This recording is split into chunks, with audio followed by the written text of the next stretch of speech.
إن الحمد لله نحمده ونستعينه ونستهديه ونعوذ بالله من شرور أنفسنا ومن سيئات أعمالنا.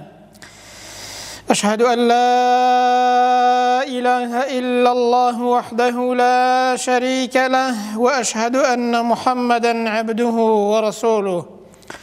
اللهم صل على محمد وعلى آل محمد كما صليت على إبراهيم وعلى آل إبراهيم في العالمين إنك حميد مجيد. أيها الناس، أوصيكم ونفسي أولا بتقوى الله وطاعته وكثرة مخافته ولزوم أوامره واجتناب عما نهى عنه الله. قال تعالى في كتابه العزيز: يا أيها الذين آمنوا اتقوا الله حق تقاته ولا تموتن إلا وأنتم مسلمون. أما بعد، فإن أصدق الحديث كتاب الله، وخير الهدي هدي محمد صلى الله عليه وسلم، وشر الأمور محدثاتها، وكل محدثة بدعة، وكل بدعة ضلالة، وكل ضلالة في النار. أما بعد، هەر جوتیارێک لەو دنیایەدا بەتەمای ئەوە بێت کە بەرهەمی هەبێت و دروێنە بکات، ئەگەر لە پاییزاندا و لە سزداندا تۆ نەچێنێت، بە دڵنیاییەوە لە بەهاردا دروێنە ناکات و بەرهەمی نابێت. هەر ئینسانێکیش لەو تەمەن و ژیانەیدا، لەو دنیایە و لەو دەرفەتەیدا کە خوای پەروەردگار پێی داوین، نەتوانێ ڕەزامەندی خوای پەروەردگار بەدەست بێنێت، نەتوانێ لەو دنیایەدا تەمەنەکەی بە ئەعمالی ساڵح و بە تۆوی چاکە پڕکاتەوە، بێگومان لە ڕۆژی قیامەتێدا بەرهەمی چاکەی نابێت و ناتوانێ ڕەزامەندی خودای پەروەردگار وەدەست بێنێت. بۆیە بە کورتی دەڵێن زەنگی ئاگادارکردنەوە، ئەو تەمەنەی کە خوای گەورە بە ئینسان داویەتی، ئەو سەری ساڵەی کە ئێستا دەکەوینە ناو ساڵێکی تازەوە، دوای دوو ڕۆژی دیکە ساڵێکی تازە دێت، زەنگێک کە ئێمە ئاگادار دەکاتەوە و پێمان دەڵێت تەمەنی ئێوەش چەند ساڵێکە و چەند ڕۆژێکە و چەند ساتێکە وەریابن. ئەگەر لەو ساڵەیەدا کردەوەی باشەتان کردووە و ئەعمالی ساڵحتان زۆر بووە، حەمد و سەنای خوای پەروەردگاری لەسەر بکەن و لەسەری دامەزراو بن، هەوڵدەن کە لێی زیادکەن. ئەگەریش خوا نەخواستا کردەوەی خراپتان هەیە و گوناه و تاوانتان هەیە کە هەمومان هەمانە تەوبە بکەن و بگەڕێنەوە بۆ لای خوای پەروەردگار پێش ئەوەی کە تەمەنەکەتان کۆتایی بێت، وەکو چۆن ئەو ساڵە کۆتایی دێت، بێگومان تەمەنی ئێمەش کۆتایی دێت. بەر لەوەی کە ئەو ساڵە، بەر لەوەی کە ئەو ژیانەتان بڕوات کۆتایی پێبێت، بە خۆتان دابێنەوە بگەڕێنەوە بۆ لای خوای پەروەردگار وەریابنەوە، لە خەوی بێ ئاگایی و خەبەر بێن، چونکە ڕۆژێک دێ کە ئینسان پەشیمان دەبێتەوە، بەڵام پەشیمانی دادی نادات. بۆیە خوای گەورە بانگمان دەکات، ئامۆژگاریمان دەکات و دەفەرمێت: یا ئەیوهە الەذینە ئامەنوا اتەقوا الله. ئەو کەسانەی کە ئیماندارن، خۆتان بە ئیماندار دەزانن، وەریابن سنوورەکانی خوای پەروەردگار نەشکێنن، تەقوادار بن. وەلتەنظر نەفس ما قەدەمەت لغەد. بە هەر کەسێکتان تەماشاکە بزانێ بۆ بەیانی خۆی چی کردووە و چ تۆوێکی چاندووە بۆ قیامەتی خۆی، بۆ ناو قەبر و گۆڕی خۆی، بزانێ چی کردووە، با تەماشاکات، واتە باورد بێتەوە، با پند وەربگرێت، بزانێت تاخوا چی پێش خۆی خستووە و چ توێشوێکی پێیە بۆ قیامەتی خۆی. واتقوا الله إن الله خبير بما تعملون. خوای گەورە حەزەرمان پێدەدات، ئامۆژگاریمان دەکات بەوەی کە تەقوادار بن، بەوەی کە وریابن لە خۆتان، چونکە خوای پەروەردگار زۆر ئاگادارە بە کار و کردەوەکانی ئینسان، دەزانێت چیتان کردووە، دەزانێت کردەوەکانتان چۆنن، وریابن لە خۆتان خەڵکینە. ولا تكونوا كالذين نسوا الله فأنساهم أنفسهم. وەکو ئەو کەسانە مەبن کە بێ ئاگان خوای پەروەردگاریان لەبیر خۆیان بردوتەوە خۆیان لەبیر چۆتەوە بەهۆی دنیاوە و بەهۆی سەرقاڵی دنیاوە و بەهۆی خۆش و مەلەزاتی دنیاوە بەهۆی پشکردنە دینی خوای پەروەردگار خۆیان لەبیر چۆتەوە جا ئەوانە خۆشیان و بەرژەوەندی خۆشیان لەبیر کردووە.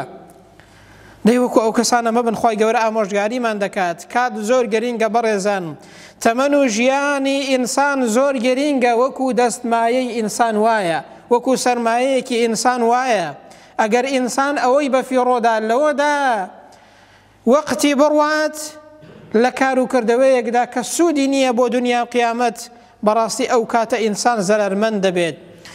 بۆیە خوای پەروەردگار سوێندی بەکات خواردووە والعصر إن الإنسان لفي خسر. خوای پەروەردگار سوێند بەکات دەخوات. ئەوەش وەکو ئیبن کەثیر دەڵێت ئەوەمان بۆ دەردەخات کە ئەو کاتە زۆر گرینگە وەریابن خەڵکینە هەموو ئینسانێک لە زەرەرمەندیدایە ئیلا مەگەم کەسێک بە ئیمان و کردەوەی چاکە بە ئامۆژگاریکردنی یەکتر بە دەعوە و بانگەوازێک بە قسەیەکی باش بە بانگەوازێک بۆ لای خوای پەروەردگار بە قسەیەک کە ڕەزامەندی خوای گەورەی لەسەرە ئەو کاتەی پڕکاتەوە ئەگەر نا بەڕاستی ئینسان لە هەر شتێکی دیکە ئەو کاتەی سەرف کات بەڕاستی ئەو کەسە و ئەو کەسانە لە زەرەرمەندیدان خوا پەناماندات.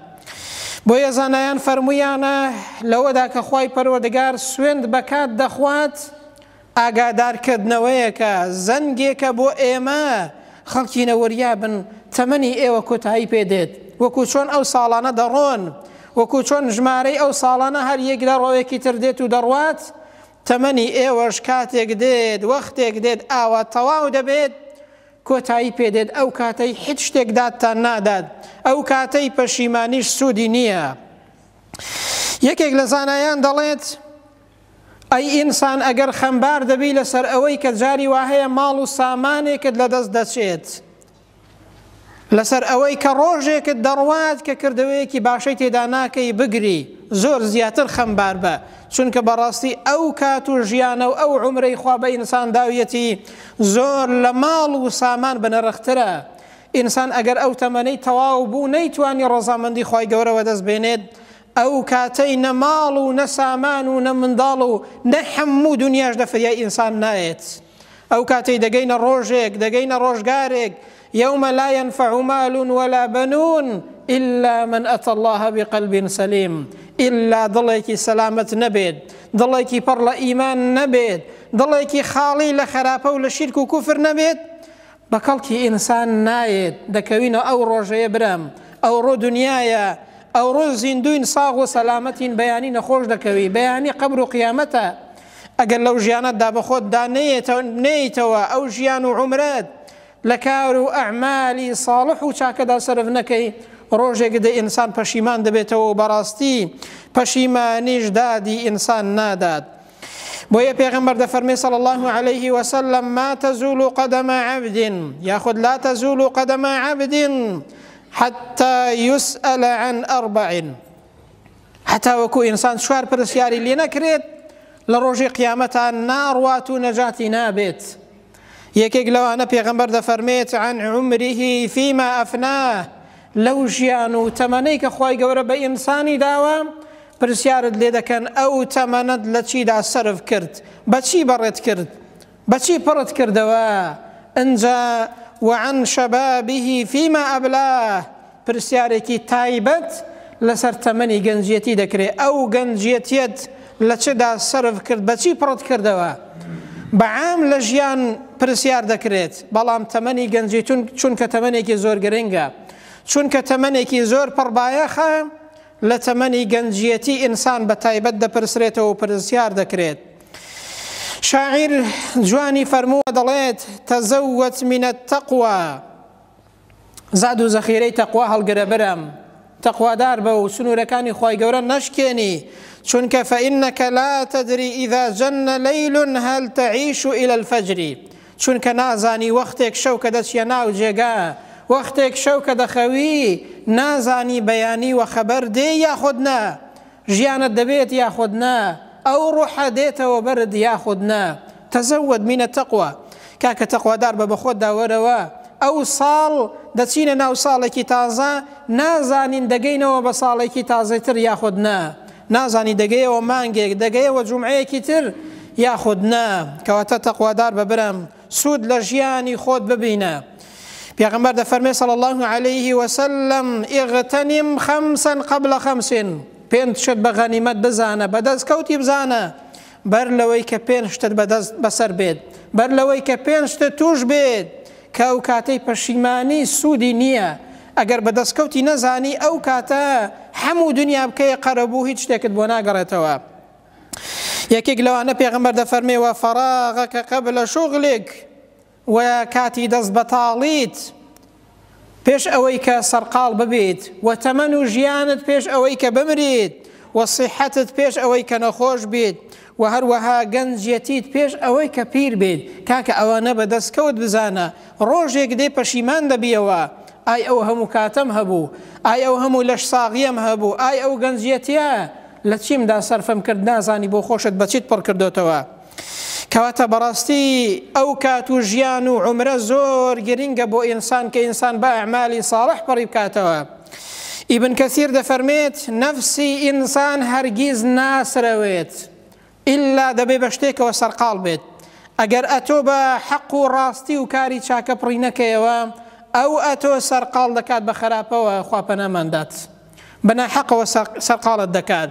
ئەو نەفسەت هەمیشە با سەرقاڵی چاکە بێت، با سەرقاڵی یادی خۆی پەروەردگار بێت، با سەرقاڵی کاری باش بێت. دەنابرام ئەو نەفسەیە لە ئینسان ناگەڕێت بە کار و کردەوەیەکی خراپ، ئەو کاتت بۆ پڕ دەکاتەوە.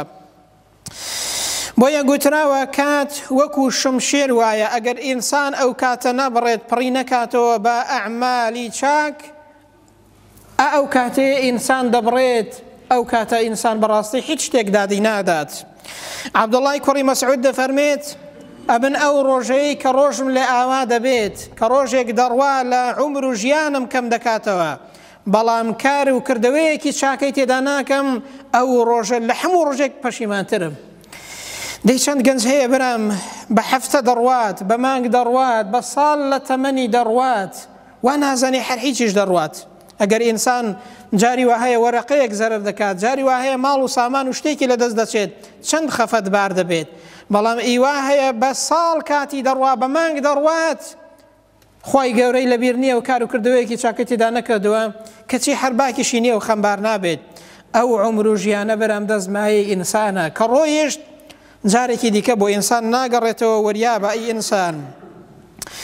ئیبن القەیم دەفەرمێت بەڕاستی بەزایە چوونی کات عومر و ژیانی ئینسان زۆر لە مردن خراپترە، چونکە ئینسان کە بمرێت ئەگەر ئیمانی هەبێت دەچێتە ژیانێکی دیکە و دەچێتە ناو ڕەزامەندی خی پەروەردگار. بەڵام ئەگەر عومر و ژیانی ئینسان بڕوات، بەزایع بڕوات لە کار و کردەوەی چاکەی، لە کار و کردەوەی چاکەدا سەرفی نەکات، ڕەزامەندی خی گەورە بەدەست نێنێت، بەڕاستی زۆر لە مردن خراپترە. ئەو کاتە ئینسان دەمرێت، عومر و ژیانەکەی کۆتایی پێدێت، ڕەزامەندی خی گەورەشی بەدەست نەهێناوە هیچ کاری چاکەشی نەکردووە، بەڕاستی زۆر لە مردن خراپترە، خوا پەناماندات. عومەری کوڕی عەبدولعەزیز دەفەرمێت ئەو شەو ڕۆژە کار لە تۆدا دەکەن ئەی ئینسان، ئەو شەو ڕۆژە کاتی تۆ دەبەن و کەم دەکات لە عومر و ژیانت، ئەتۆ ژوەریا بە کاریان تێدا بکە، بە کار و کردەوەی چاکە، بە ئەعمالی ساڵح، ئەو شەو ڕۆژانە و ئەو عومر و ژیانت پڕکەوە، دەنا ڕۆژێک دێ بەڕاستی پەشیمان دەبیەوە. ئیمامی شافیعی ڕەزا و ڕەحمەتی خی پەروەردگاری لێ بێت کاتی خۆی لە شەودا دەکردە سێ بەش، لە بەشێکیاندا دەینووسیەوە، بیری دەکردەوە و ئەحکامە فقیەکانی هەڵدەهێنجا و بیری لە قورئان و سوننەت دەکردەوە، لە بەشێکیاندا شەو نوێژی دەکرد، لە بەشێکی شەویشدا دەخەوت. بەڵام چەند گەنج هەیە، چەند موسڵمان هەیە، چەند خەڵک هەیە نیوەی شەوی هەر بەبێ ئاگایی بەسەر دەبات، کەچی ئاگاشی لە خۆی نییە، نیوەی شەوی هەر بەبێ ئاگایی و بە خراپە خوا پەناماندات بەسەر دەبات، بەیانیش بۆ نوێژی بەیانی بەخەبەر نایێت، عومر و ژیانەکەی دەڕوات لە دەستی دەچێت، کەچی هەر ئەوەندە دەزانێت کاتێک تەمەنەکەی ڕۆیشتووە و لە هیچ چاکەیەکیشی نەکردووە. باوەریابین ئەو کات و ژیانە بەڕاستی زەنگێکی ئاگادارکردنەوەیە بۆ ئێمە برام، خی پەروەردگار دەرفەتی پێداوین، باوەریابین ئەو ساڵە دەڕوات لە تەمەنی ئێمە کەم دەکات، ئەو ڕۆژانە دەڕۆن لە تەمەنی ئێمە کەم دەکەن، ئەگەر ئینسان نەتوانێت ڕەزامەندی خۆی گەورەوە دەست بێنێت، ئەگەر ئینسان نەتوانێت ئەو کاتەی پڕ کاتەوە بە ئەعمالی ساڵح، بەڕاستی لە دەستی دەچێت وەکو چۆن ئەو ساڵە دەڕوات تەمەنی ئێمەش ئاوا دەڕوات و جارێکی دیکە ناگەڕێتەوە. دەرەنجامی کۆتایی ئەو بابەتە و دەرس و پەندەکانی ئەو بابەتە و ئاراستەی ئەو بابەتە بۆ ئێمە چ سوودێکی لێ دەبینین؟ یەکەمیان دەڵێن خی پەروەردگار بیانووی بڕیوین لەو دنیادا باوریابین، تۆپەکە لە ساحەی ئێمەدایە. خی گەورە دەفەرمێت ئەوەلەم نوعەممیڕکم ما یەتەذەکەڕ فیه من تەذەکەڕ، خەڵکینە بای ئەوەندە ژیانمان پێنەدان، عومرمان پێنەدان کە بیرکەنەوە، بای ئەوەندە نەمان ژیاندن کە بیر بکەنەوە. وەجاءەکم النەذیر، کاکە ترسێنەریشتان بۆ نەهات، پێغەمبەرتان بۆ نەهات، پەیام و قورئانتان بۆ نەهات، دینم بۆ نەناردن و پێغەمبەرم بۆ ڕەوانە نەکردن، ژیان و عومرێکیشم پێنەدان کە بتوانن تێیدا بیر بکەنەوە. بەڵێ بە تەئکیدی ئینسان بای ئەوەندە ژیانی پێدراوە، پەیام و بەرنامەشی بۆ هاتووە باوریابین، خوای گەورە بیانووی بڕیوین لەو دنیایەدا لە خەوی بێ ئاگایی بەخەبەر نین، دوای ئینسان دەمرێت و بەڕاستی پەشیمانیش دادی نادات. باوریابین ئەو عومر و ژیانەمان دەڕوا، ئەو ساڵە دەڕوا لە تەمەنی ئێمە کەم دەکات، بەر لەوەی کە بمرین با لە خەوەی بێ ئاگایی و خەبەر بێنی و خوای پەروەردگار لە خۆمان ڕازی بکەین. دوهەمیان دەڵێن باوریابین ڕۆژێک دێ کە ئینسان پەشیمان دەبێتەوە، حتا ئەو کەسەی کە کار و کردەوەی چاکەشی کردووە پەشیمانە لەوەی کە زیاتری نەکردووە. باوریابین بەر لەوەی کە ڕۆژی پەشیمانی دابێت، بەر لەوەی کە ڕۆژی حەسرەت دابێت، باوریابین بە خۆمان دابچینەوە، با ئەو سەری ساڵە وریامان کاتەوە، زەنگێک بێ بۆ ئەوەی کە بە خۆمان دابینەوە زیاتر، بەر لەوەی کە پەشیمان بینەوە بە یەکجاری، با لەو دنیاهەدا بە خۆمان دابینەوە. پێغەمبەر دەفەرمێ صلی الله عليه وسلم ما من أحد يموت إلا ندیمە، هیچ کەسێک نییە کە دەمرێت إلا پەشیمانە. گوتیان ئەی پێغەمبەری خوای صلی الله عليه وسلم چۆن هەر کەسێک بمرێ پەشیمانە؟ ئینسانێکی باشیش هەر پەشیمانە؟ پێغەمبەر فەرمووی صلی الله عليه وسلم بەڵێ إن كان محسنا ندم أن لا يكون ازدادا، ئەگەر ئینسانێکی چاک بمرێت کاتێک کە دەمرێ دەزانێ ئەو قەبر و قیامەتە، ئەو بەهەشتە خۆشە، ئەو ناز و نیعمەتە، ئەوە دەبینێت پەشیمان دەبێتەوە، دەڵێ خۆزگە زیاترم بکردایە. ئینسانێکی خراپیش خوا پەنامان دەفەرمووی ئەگەر دەمرێ پەشیمانە لەوەی کە ئیمانی نەهێناوە و چاکەی نەکردووە، کەواتە هەردووکیان پەشیمانن، بەر لەوەی کە ئەو ڕۆژە بێت، بەر لەوەی کە پەشیمان ببینەوە، بەر لەوەی کە لە دەستمان بچێت ئەو عومر و ژیان و دەزمایەمان بڕوات، با بۆ خۆمان بە خۆمان دابینەوە. بەڕێزان بیر بکەینەوە ئەو کاتە زۆر گرنگە، سەری ساڵ مایە ئەوەیە کە ئینسان بە خۆی دابێتەوە، نەک خۆی بێ ئاگا بکات. بۆیە لە کۆتاییدا دەربارەی سەری ساڵ